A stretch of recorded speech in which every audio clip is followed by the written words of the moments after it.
Друзья, всем привет! В одном из предыдущих роликов делал вот такую полку с помощью турбогиба. Получил массу спорных комментариев по поводу того, что вот из-за какой-то полки быстренько побежим покупать турбогиб. Ну, во-первых, не только полки, с помощью турбогиба можно много чего еще сделать. Ну, ту же полку, другую мебель, банально парник, теплицу, навес и так далее. Можно в интернете много чего найти, там много чего интересного. Кстати, если полка такая понравилась, то можете перейти в телеграм-канал, там есть полноценный чертеж, он в SketchUp есть в 2D. Пожалуйста, переходите, скачивайте, если понравилось, сможете повторить.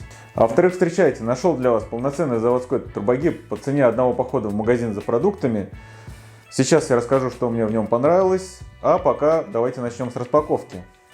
Этот турбогиб от компании AFI. Он, в принципе, уже готов к работе сразу из коробки. Сделать пару моментов и все. Необязательный момент – это прикрутить ручку. Звучит странно, но позже объясню. Держится она на 3 винтах.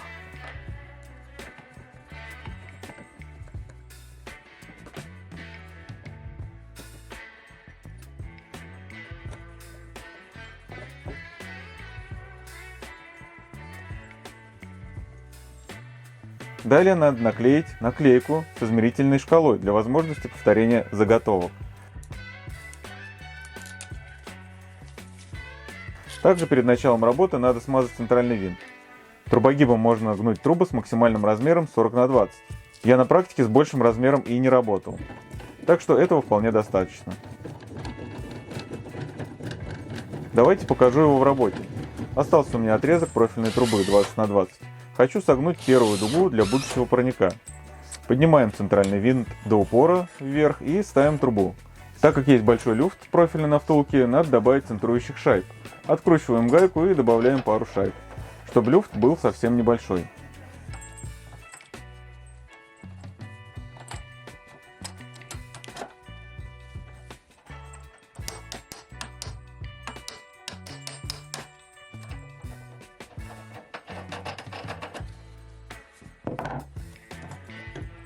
Теперь можно работать. Прижимаем трубу центральным винтом и вращаем ручку. Сначала в одну сторону, до тех пор, пока профиль не дойдет до конца.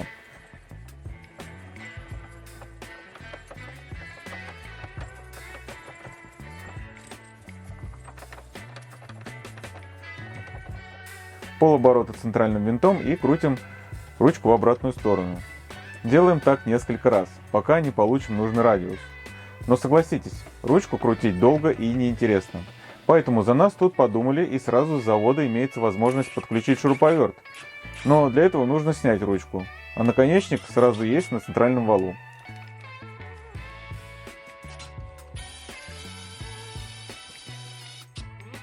А теперь посмотрите, как сразу ускоряется работа.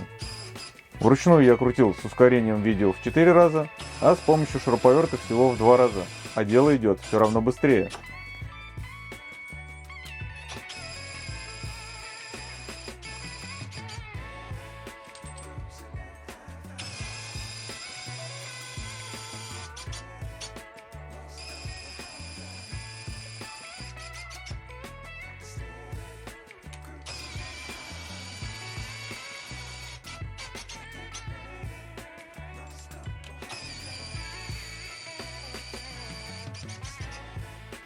Как только получил нужный диаметр сгиба, фиксируем центральную гайку.